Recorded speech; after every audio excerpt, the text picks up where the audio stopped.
Assalamualaikum warahmatullahi wabarakatuh. Salam. Ya, saya akan menanyakan tentang sholat jenazah. Bagaimana sebaiknya sholat jenazah itu dilaksanakan? Sebab ada sebagian orang yang berpendapat, yaitu bahwa sholat jenazah itu kan kadang-kadang kita sebagai pentakziah, karena ada keperluan tidak sampai mengantarkan dia sampai selesai untuk sholat bersama-sama. Jadi takziah tersebut karena ada suatu keperluan, jadi sholat sendiri setelah jenazah itu disucikan. Ada sekelompok orang yang berpendapat bahwa sholat jenazah itu sebaiknya dilaksanakan satu kali, yaitu secara berhubungan di masjid. Kalau orang yang pertama tadi ada beberapa orang yang sudah melaksanakan sholat, kemudian nanti pada akhir sebelum jenazah itu dimakamkan sholat bersama-sama di masjid, maka sholat yang tadi awal orang-orang yang pentakziah yang pertama itu katanya dianggap gugur. Jadi sebaiknya itu bagaimana? Kemudian ada anjuran dari kepala dinas, ya saya selaku PNS gitu, ada anjuran untuk melaksanakan zakat profesi. Bagaimana sebaiknya saya mensikapi hal tersebut? Terima kasih. Wassalamualaikum warahmatullahi wabarakatuh. Mengulang sholat jenazah diperkenankan dan ini disepakati. Jadi kalau mengulang sholat jenazah itu tidak ada masalah, boleh. Sholat jenazah diulang-ulang dan sebagainya, ini Anda pernah. Bahkan Nabi Muhammad itu Najasyi itu sudah disolati di Habasah, Nabi Muhammad menyolati dari Madinah. Ini siapa yang mengatakan tidak boleh? Barangkali perlu menengok kembali tentang hadis Nabi Muhammad SAW. Nabi Muhammad, jadi sudah disolati, Nabi Muhammad juga menyolati saat itu. Jadi diulang-ulang penyolatannya. Adapun barangkali ada orang buru-buru, saya pengen cepat ke sana, nggak apa-apa. Misalnya, ya Allah, saya ada hajat, saya ini penting sekali, saya bisa memandikan ini, tapi saya pengen dapat pahala. Sholat, setelah itu pergi, nggak apa-apa. Kalau ada yang mengatakan sholat yang pertama gugur karena sholat yang kedua, nggak ada. Itu tidak ada. Kok ada sholat gugur, dia dapat pahala, yang kedua dapat pahala, yang ketiga dapat pahala, yang keempat dapat pahala. Nggak ada istilahnya gugur ya.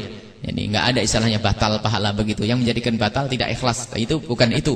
Kalau itu tidak ada yang mengatakan sholat yang pertama gugur. Bahkan sholat yang kedua sudah tidak wajib lagi. Sana fardu kifayahnya sudah gugur oleh sholat yang pertama. Biarpun dilakukan satu orang, Allahu Akbar, beres. Yang lain gugur. Nah ini kebalik itu berarti. Jangan ditukar. Jadi yang kedua, ketiga itu sudah gugur. Seandainya nggak ngelakukan nggak apa-apa. Yang pertama itu menggugurkan kewajiban orang sejagat. Itu kalau malah sholat jenazah. Zakat profesi, kalau zakat profesi itu diambil bukan dari usul madhab Imam Syafi'i radhiyallahu anhu, sebab madhab Imam Syafi'i yang wajib dizakati sudah jelas 6 hal tersebut ya.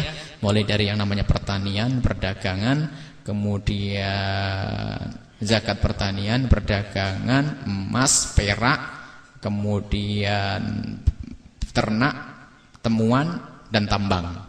Setelah itu dalam usul madhab Imam Syafi'i tidak ada. Akan tapi ulama Syafi'i, mutaakhirin Syafi'i sudah banyak melirik kepada pendapat yang dihadirkan oleh madhabnya Imam Abu Hanifah radhiyallahu anhu, bahwasanya semua yang menghasilkan perlu dizakati dan itu perlu dilirik. Sebab apa?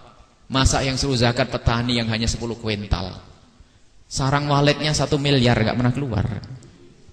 Lah ini bos-bos itu duitnya banyak, enggak wajib zakat. Peternak ayam punya ribuan ayam, tidak wajib zakat. Nah, kan gini, ini yang ibu-ibu di kampung ini orang Sendang hanya 10 kuintal harus keluar zakat. Padahal harganya berapa? Kan sangat pincang ya. Ternyata keluasan madhab itu menjadikan indah. Makanya wajar kalau seandainya orang gaji besar dimasukkan zakat profesi, itu boleh saja kita ikuti hal ini. Maka itu pun ternyata oleh para ulama, karena itu adalah tidak ada usulnya di dalam madhab Imam Syafi'i, maka diambilkan dengan cara yang mudah sekali.